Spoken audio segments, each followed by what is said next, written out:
All right, y'all. So we're back with another 2020. This time, I've got a really good friend of mine, Eric Rollo, with the agency in Massachusetts. We go back way back. Y'all are in for a treat because I'll put Eric's bio in the show notes, stuff like that. I'm not going to bore y'all with reading everybody's bios because, well, they're fun to read, but they suck to read out loud. But Eric, if you're cool, then we're going to jump right in. 20 questions we're going to try and do in 20 minutes. Probably won't happen. That's okay. And if there's anything you say in here that you just don't want to say again, you can we'll just cut it out. So if you something up. So just starting out, let's go.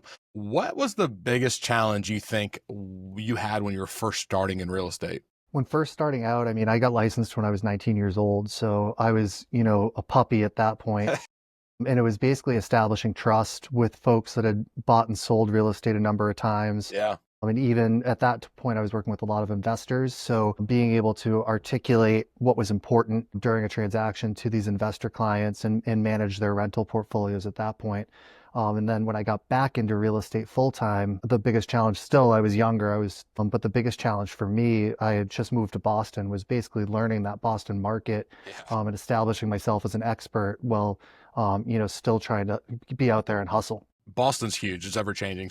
How long did it take you to feel established in your business? Or do you even feel established yet, even though you've been doing it almost 15, 17 years? I think because everything's always evolving, it's hard to completely feel established. I feel like, things are changing every single day, whether it's, legally or with technology and things like that. So I don't think anyone should ever feel super established. I think I have the basic foundation, but, we're constantly adding these additions and doing these renovations, Yeah. Put it into housing speak, to continue to improve.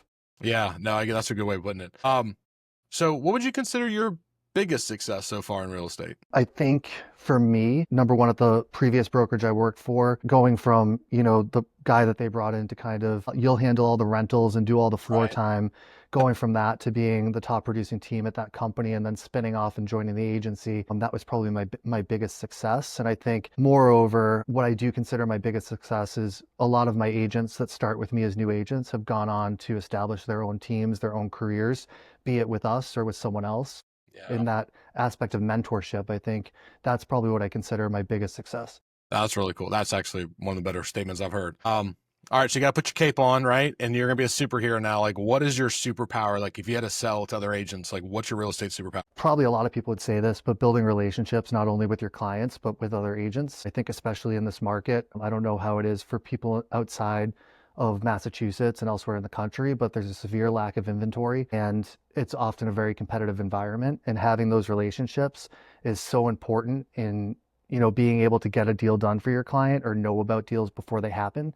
I would say to any newer agent, get involved early with your local associations and with other, those types of organizations to build those relationships. And something that I coach all of my agents on is when you first start, go to every broker open house. On Sundays, you're familiar with where I've been in Boston, but I used to walk from where we lived in the Fenway to my office every Sunday and hit every open house on the way, and then take the afternoon uptime just to learn the market, to be able to walk in someplace and say, okay, this is worth $1,200 a foot versus this other one that might be worth only $1,000 a foot. And that's all just by being in those spaces. Yeah, no doubt. All right, so we're going to transition to our next business approach. That's our next kind of phase, or the next phase of questions. So where has the majority of your business come from? I mean, at the beginning, it was just putting my nose to the ground, hustling, making phone calls, letting everyone and anyone that I know that I was in real estate. So a lot of it started with friends and family, neighbors, former colleagues, my wife's colleagues. And then from there,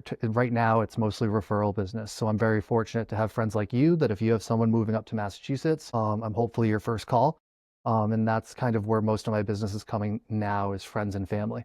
Yeah, and for a great plug, his contact will be in the show notes. So y'all make sure you hit him up for Massachusetts, well, for Boston and the Cape and the Islands, because that's where he's focusing. So, all right. So, do you use some sort of scale to see, to measure your success? Is it houses? Is it volume? Is it 5-star reviews? What do you use to measure success in your business? If anyone here's read Fredrik Eklund's book, The Sell, he speaks about how, in real estate, you're either money driven or ego driven. I think I'm mostly ego driven. So it's those reviews, and then not necessarily winning awards, but knowing having the highest price per square foot in a neighborhood is important to me. Being able to tout those things, the lowest days on market, those types of things are most important to me. It's not about the commission checks. It doesn't drive me crazy. I just laugh when I see people posting on Instagram like their 3 commission checks, or, they're in front of their new car or something like that, knowing that I can go sit down with a seller or with a buyer and say, look at, like, I did this many offers last year. Here's how many were accepted, those Yeah. types of things. So it works both ways. So what marketing strategies have been most effective for you? So I know your sphere and repeat business kind of, but like when you have to market, what have you found that actually works for you in your market? I think for me, social has been huge. Number one, like I was able to organically grow my Instagram and Facebook relatively quickly when I was still selling day to day. Then I went into more of a managing and owning role. Now I'm back into sales. So my plan is to dive heavy back into social media, and then also, reaching out to other brokers in other markets. I think a lot of people miss that. Every time that I travel, I try to either, like, if I'm in the Carolinas, I'll always come see Brad and his team at the Art of Real Estate. If, I'm in California, I make it a point to go to the other agency offices, attend as many events as I can for my company. But if you don't have that opportunity, again, that the relationship side of the business and getting to know other agents, not only from a referral standpoint, is so huge. I think aside from that is getting involved in your local community. Find something that you're passionate about that you can be a champion for, because that gets you involved locally in Yeah. that local market. So, I had an agent that worked for me that he had just gotten a puppy, and I was like, well, why don't you get on the board for the local dog park? And he was at the dog park every day, started to see the same people, was hosting events, sponsoring things at the dog park, and ended up generating a ton of business from that. Other people, I'm on the board for Friends of Boston's Homeless. We do a lot with them. And it might sound counterintuitive, but the people that are on those boards are Yeah. generally very affluent and well-off folks. So it just expands your network endlessly. And if they're passionate about the same thing that you are and you're giving back, they'd like to give back to you generally. What do you feel like your most innovative idea or strategy has been in real estate to get some business? I think I was a really early adopter in using my Facebook business page and leveraging advertising through that. And the other thing that I really, really focus on is in everything I do through my business. If anyone's heard of it, Jeb Blunt wrote the book Building a StoryBrand, and it's a fantastic tool and resource in terms of how to apply storytelling to your business. And I try to institute that in almost everything I do, be it testimonials from clients, be it my listing presentation, my buyer presentation, and especially with what's going on in the market with clear cooperation and Yeah. commissions and having to articulate that. It's much easier to digest for the consumer if you're doing it in a way that is telling a story, as opposed to just, here are the bullet points that you need to Right. recognize, using anecdotes with folks like, oh, I had another person that ran into the same challenge. So I would highly recommend building a story brand, as well as the book Exactly What to Say for Real Estate Agents. I was Yeah. fortunate to be a part of that by Phil Jones. I was fortunate to be a part of that focus group, along with a bunch of other really talented agents and brokers from all around the country. It's a fantastic read, and if you can't get your hands on that one, the original book is just as good. Yeah, no, those are all two good, really good books. And so like the innovative idea is more of, for what you were just saying, is make sure everything goes with a story, because people kind of digest it easier, and they can kind of, they get that personal relate. I mean, it goes back to your relationships. It makes it more personal for you and them. And, people remember stories a whole lot better than they remember statistics. That's for damn sure. Exactly. And you're not boring people to death with numbers and things like that. It's telling those stories using those anecdotes. Yeah. I think the other big, like, innovative thing that we've used is just being really early adopters in technology. We have a couple people that I work with that are huge into the AI space. So we were early adopters with AI and using that to refine, whether it's a marketing piece or using that to refine your listing descriptions, things like that. And now it's so advanced, you can even go in and type in, I'd like you to create a social media campaign for me over 30 days, touching on these points. And it takes a lot of the heavy lifting off of you, and then being able to refine that. I think that's been a big Sure. innovative approach that we've used. And it's especially helpful for new agents, because they can take one of my old listing descriptions that they like and make it their own, but not have to sit down there for 45 minutes or an Right. hour trying to figure it out. That's a good point. So we talked about success, but mainly, if you're willing to share some, what is a common mistake you see new agents make? I think for me, the biggest mistake, it starts before they even get in the business. They think it's just easy. Right. And you have to treat it like a business. And that's the thing that I think a lot of people don't recognize because they're watching, whether it's our own show Buying Beverly Hills on Netflix, whether it's HGTV, House Hunters, they think it's just you go in, you show 3 houses, you sell the house, you get a check. There's so much more to it. I think the other big mistake that new agents make is not holding themselves fiscally accountable and not having a budget, not having tracking what's coming in versus what's going out, and not having a plan as to how you're going to allocate your commission dollars to generate more money and have that snowball. Yeah. Okay. Yeah. Finances. 100%. So what do you feel like maybe has been your biggest mistake as a real estate agent? We've had plenty of deals go sideways. I think my biggest mistake was probably expanding too fast and drawing myself too thin. I think that was when I opened the agency here in Massachusetts. I was really huge on growth and trying to expand really quickly, and I stretched myself way too thin. I think since then, I've done a lot of work on myself and mindfulness, meditation, things like that, and done a lot more focus on myself. And I think that's real estate's all about the hustle, but you can't hustle if you have no energy and you feel like shit all the time. So it's like you need to take care of yourself and your family before or in line with your business. Yeah. No, dude, you're preaching the choir there, man. I think everybody got a little over their skis in the last couple of years, and it's the piper's getting paid now for sure. All right, so let's move a little more. I like the daily. You just kind of had a really good segue into our like daily life, work habits. So, what does your average day look like in real estate? Because I think people also have a very misconstrued connotation of what our days look like. So, what's your day look like? Average work day. Generally in the morning I get up. My wife's up early because she works for a company both here on the East Coast in the US, but also in the UK. So she's up usually a little bit earlier than I am. But when she gets going, I generally meditate for 10 to 15 minutes just to get my head right. Take care of any overnight business that came in because the agency is an international firm, even though we're not huge. And because we're a West Coast firm, they're working later than we are. So a lot of times it's catching up on emails and things like that first thing in the morning. And from there, I try to get into block scheduling. So blocking an hour and saying, okay, I'm going to put my head down and spend this hour on marketing. I'm going to put my head down and spend this hour on content creation. I'm going to spend a half hour with our marketing accounts manager trying to plan out what's coming up next. And then from there, blocking in personal time and time to be able to reflect and do things like that. Generally by like 11:30, I'm in meetings, whether it's something like this on Zoom or in person, and trying to cultivate new clients. So it might be a meeting at a coffee shop up the street. I might be going, like the last 3 of my clients right now are looking for land. So a lot of it's been meeting with potential builders and developers and walking lots. So I'm right here. Right now it's pouring rain. So I'm like putting the boots on and throwing a pair of jeans on and going and mucking it for a little bit. And then usually in the evenings by like 5:30, 6 o'clock, I try to make it family time. But as everyone knows, it's like we never really turn off all the way. But Valerie, my wife, she's a godsend to me, but and you've met her a number of times, so you know how great she is, but she has a rule, no phones at dinner or during meals. So I try to put it all down then. Yeah. Earlier in my career, I would have my phone on ring next to my bed, like 24 hours a day, like if I was asleep. And now it's like, by 10:30, 11, it's on do not disturb. So it's like I get my 7 hours and then start all over again the next day.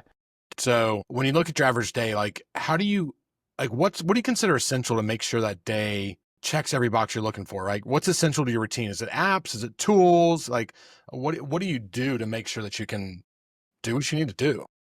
I mean, I might be basic, but I'm glued to my phone, and Google Maps is huge for me. It's just having those reminders.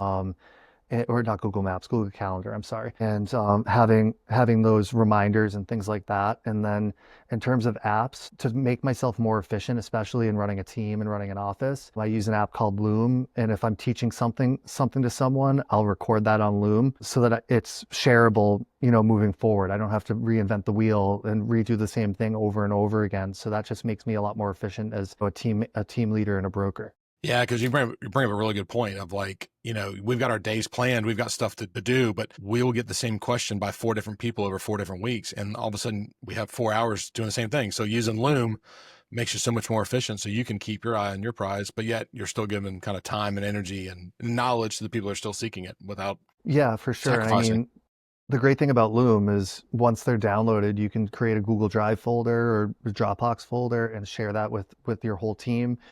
We use Slack, so we had one like with just videos in Slack, and if people had a question, then they can just type into Slack like, buyer presentation, and then they click right into the Loom video and they have Yeah. access to it. Smart. Very, very, very smart. So we all know that real estate's stressful, and you said you've been working on yourself a good bit recently, which is very, very smart. How do you deal with stress? How do you cope with it? Is it good things? Is it bad things? Because gosh knows I'm not the most healthy when it comes to dealing with stress. I think you and I both on that end. But I think for me, it's knowing that you have an outlet and also knowing when you need to take a break and take a step back and take a breath. Yeah. So, sometimes it's, breathing exercises or a quick meditation. Other times it's just, a 15-minute walk just to get away from it and like Yeah. lose your thoughts a little bit. Yeah. Those have been really important for me. In the last few years, I talk to a therapist once a week, and most of it's just like I call it the Eric Rollo pity party. It's just everything that's going wrong, Right. and trying to reframe those things. And I Sure. think that's the really important thing is being able to recognize, like, rather than saying what's going wrong, what's going right. Yeah. I was over at the house earlier today, and on my way over there, I said to someone I was with, I was like, I need to go see what's going on, what's going on at the house, what's going right today. And he started laughing because we've had some hiccups and some speed Yeah. bumps, and he started laughing. But he was like, I like the way you put that. You're trying to put a positive spin on it, and I think that's really important to have that positive attitude no matter what. And it's infectious because whether you're sitting next to someone on a train, whether you're sitting next to someone on a plane, at a restaurant, at a ball game, True. you are your own brand, and Yeah. it's like how you carry yourself and how you speak and articulate things that's your brand. That's your marketing. You're marketing yourself every second of every day, no matter who you're next to. Yeah. Resting bitch faces don't get as much business as smiling pretty people, right? Exactly. No one's as pretty as you, Brad. Well, I've trimmed the beard. I'm trying to look younger, but I it's just noticed that. more gray. My kids hate it, but so does kids hate it short. Wife hates it long. I don't know what I'm gonna do. Maybe get a new family. So you talked a little about like dinner time, no phones, that kind of stuff. But do you have a certain way that you make time for personal life, or do you just kind of do personal life when you're not doing business? How do you handle that? I think it's important, like if you do have a family or a significant other, just to make sure that you're prioritizing time with them, whether it's planning a date night or a date day, like once a week.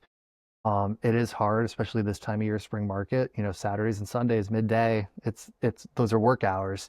And that's also when a lot of the fun stuff happens, but making sure to dedicate that time and know that, yeah, like not everything's an emergency and someone else's emergency doesn't need to be made yours, at all. So being able to say no is really important. And rather than saying what time's good for you, I always say, what's better for you this time or this time, or give them 2 time blocks so that I'm in control of it. And to go off of that, like just talking about control, you and I both know this, but the person asking the questions in a conversation is who's driving the conversation itself. So when I'm going through my buyer consult or my listing consult and saying, so what's important to you about how I market your home? Well, I want to open houses every Saturday and Sunday from 11 to 3. It's like, all right, like setting those reasonable expectations. And it's important to do that up front because if you overpromise and underdeliver, it's going to leave a sour taste in everyone's mouth, Yeah. including your Yeah. own when you lose the listing or lose the client. So setting those expectations up front is huge. And that's how I'm able to protect my time. Everyone has 24 hours in a day. It's how you choose to break them up. That's a good point. So how, and again, it's a little redundant, but how is your career, and you've been married for about the whole time you've been in real estate. So how has your career affected your marriage? Like sometimes you've done a good job of it, but we put marriage on the back burner, right? We don't give the attention we're due. It's like, oh, they'll be there when we get home. I'm working hard for them. But how do you make sure or not sure, but how's that affected the way that you handle marriage? I mean, that's kind of a loaded question because it really depends on the day, right? When we were first married and I had gotten back into real estate full time again, I had pulled away during the crash, went back to grad school. That's where I met Valerie. And at the beginning, I was just head down, go, go, go, go, go. And then I realized how important it is to not make, I have my job, but I also have, my job is a relationship in itself and it's full of other relationships, but the one that's most important is my marriage, right? So I think it's had positives and negatives. When things are really great, everything's hunky dory, everyone's happy. It can be stressful, but I think having open and honest communication, Mhm. and realizing that even though my wife's not in real estate, she's still a partner in my business and a partner in my life. Yeah. And having her be supportive has been huge for me. But I think the big thing is good communication, making sure that everyone's on the same page. We have a shared Google Calendar, so she kind of knows where I am, what I have that day. Where she works, not a 9 to 5, but a more regular job. Like I know she's busy from 7 in the morning until usually 4 or 5 o'clock at night. Whereas for me, it's like she never knows what's going on. So Yeah. at least just having that shared calendar where I have my appointments in there, she has realistic, again, expectations about when to expect me, when I'm busy, Right. when I, like in this case at my in-laws place, when I need this space to be able to jump on a call like this. I think that's what's most important, is that open line of communication and the expectations, and just being able to really have open conversations on a Yeah. day-to-day basis. And like, what's your week look like, what's coming up, what's going on in your world. That's so important. Yeah, I like what you said right there, because it sounds like you're pretty much saying make them a part of your career, right? Like you're not just a second job, you're not just a second thing. Like here, everything works together, and here's how we're going to work together with everything else, kind of hopefully harmoniously. But when it's not, we still have conversation. Well, I think for a lot of people, things have changed a lot since COVID, right? Like Yeah. Val works in London more than she works in her office here in Massachusetts. And the rest of the time she's working at home. So we're sharing off, like at the time being when we were living in Boston permanently, we're sharing an office space. So it became more and more important to have those conversations and Yeah. who needs what when. It becomes really important, especially when you're both sharing a space. I mean, Yeah. we're not co-workers, but we're technically colleagues. We're basically hotspot, like our house is a WeWork now, right? Like Yeah. everyone's looking to hotspot at a desk every once in a while. That's a good point. All right, so let's move on to looking in the future, because I know you got a crystal ball. You know what's coming. That's a really loaded question, but just answer the best way you want to. What do you think is the future of real estate? That's such a big question, so good luck. That Brad, that's a really, really big question. What is the future of real estate? And like you said, my crystal ball broke, so I'm not entirely sure. What I've been finding lately is there's a lot of uncertainty, no matter which way you lean or anything like that. There's a lot of people that are scared. A lot of folks coming out of the woodwork for me right now are federal employees or working for places that are federally funded, and they're Yeah. worried about, how am I going to afford my house if I get Yeah. laid off? What are my options? Do I sell now so I have a nest egg and just rent for a while Yeah. until we figure stuff out? So there's a lot of uncertainty. And I think the biggest thing, and Wayne actually talked to me about this, back during COVID, is, giving confidence with clarity, and just being able to say, okay, be clear with the person and be able to say, here's what's going on. I've talked to a lot of mortgage lenders lately. Everyone seems to think rates will get down into the fives maybe by the end of the year, which I think will help a lot of buyers Mhm. be able to get off the sidelines. Yeah. Anyone who's sitting there saying like, I'm going to wait until rates go down to, 2.5 or 3 again, I think they're probably making a mistake at this point, Yeah. because home values continue to appreciate. And even though they might be slower than they had been, Yeah. I don't think we're going for another 2008 anytime soon. Like I hope that not. was a housing led recession. Generally, when we get into a recession, if that's the case, I'm not saying we're going that way. I'm not an economist, but I do think, it's important for us to be able to clearly articulate the benefits of home ownership, number one, but also help people meet people where they're at and help them achieve their goals no matter what they're going through. In terms of real estate as an industry, I think there's, again, a lot of changes going on, some good, some bad.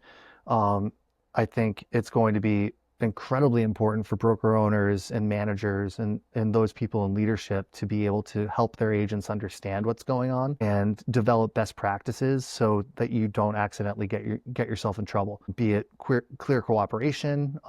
In Massachusetts, we have an agency disclosure. Now we should have, before we show a buyer specific property, an exclusive buyer agency agreement signed before we even, bring them over to the property. Scripting and role playing from a leadership perspective with your agents, I think is going to be incredibly important, especially over the Yeah. next year.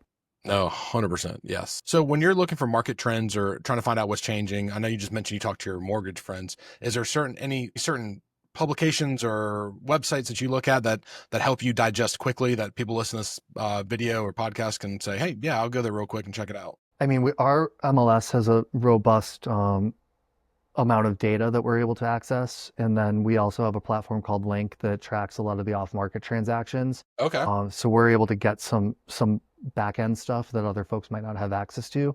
I would say if you are a realtor, check out RPR, a lot of Yep. great market data there. So Yep. Realtor Property Resource, really, really great market data, up to date pretty much all the time.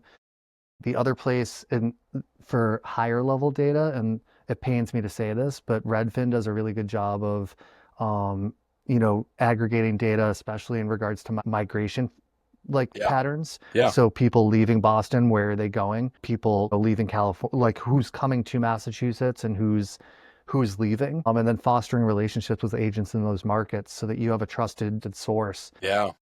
like in those markets to be able to say like, all right, I know someone that's going to Greenville or Columbia. Like I know that I'm going to call Brad and he's going to hook me up with one of his best agents for my clients. And vice versa. Like if a lot of people from California, which is happening now, we have a lot of folks from California coming back this way to Eastern Massachusetts, fostering those relationships and knowing where folks are coming from and going to.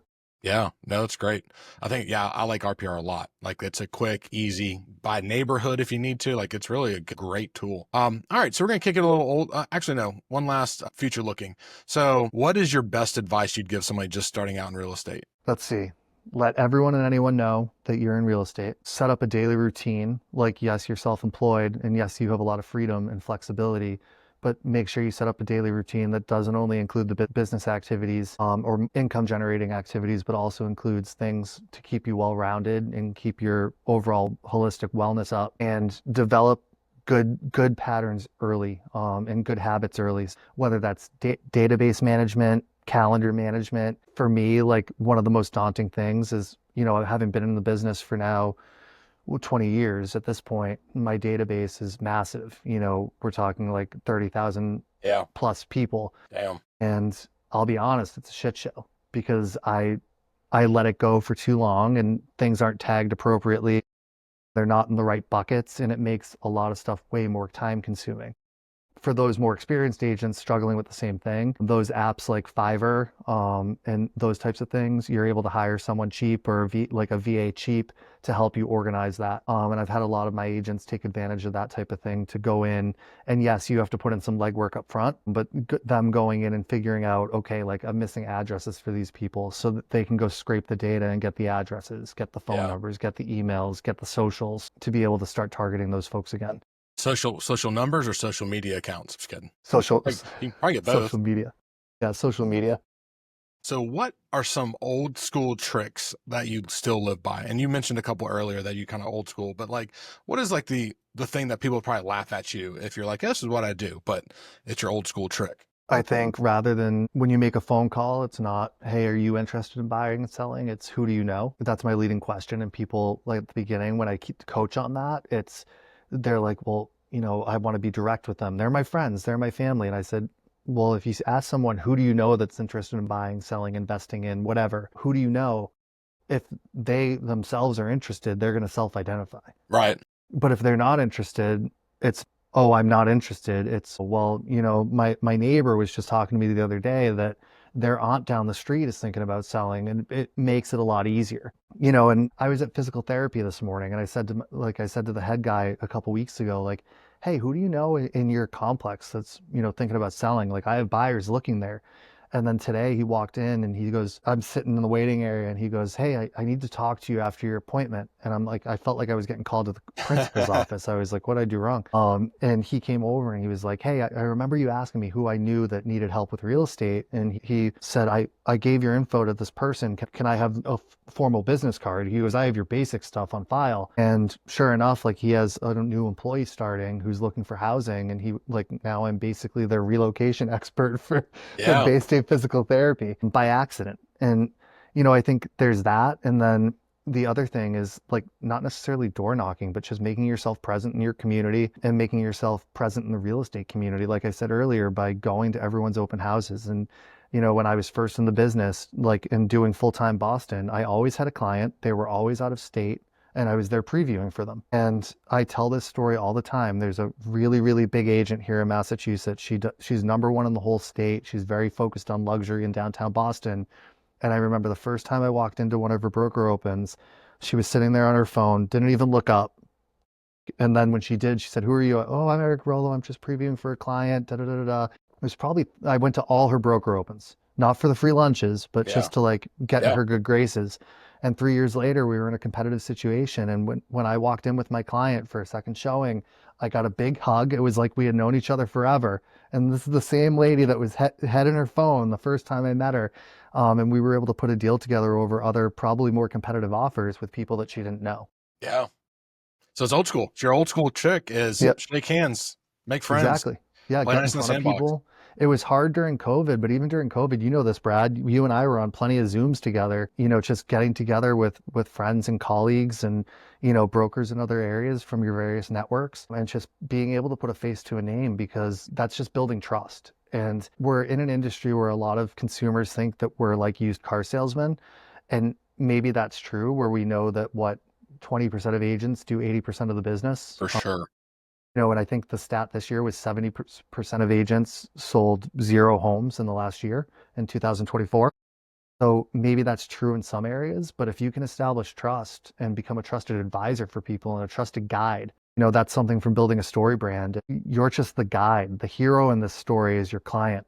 Or sometimes it might be the other agent where you're guiding them so that they can be the hero for their client in terms of putting a deal together. So I think that's establishing that trust and being a guide rather than trying to be the hero all the time and trying to be the person who's on Instagram showing your latest, I was going to say conquest, but like, here's my commission check, here's my new car, here's my Right. vacation, here are my toes in the sand on the beach. No one cares. Like the only one that cares is you thinking that other people care. Yep, 100%, 100%. Well, Eric, we've known each other for a very long time, and I'm always grateful for our relationship and the time that you make when I have crazy ideas like this. So, everybody watching, don't forget you'll have in the show notes you'll have Eric's contact. So, any referrals going to Eastern Mass, all the way out to the islands, make sure you hit him up, and then also I'll link those 2 books that he had mentioned, or 3 books. So, thank you so much as usual, and hopefully I'll get up to Boston here shortly, and we'll get to hang out. Awesome. Thank you, Brad. I really, really appreciate it and love you, buddy.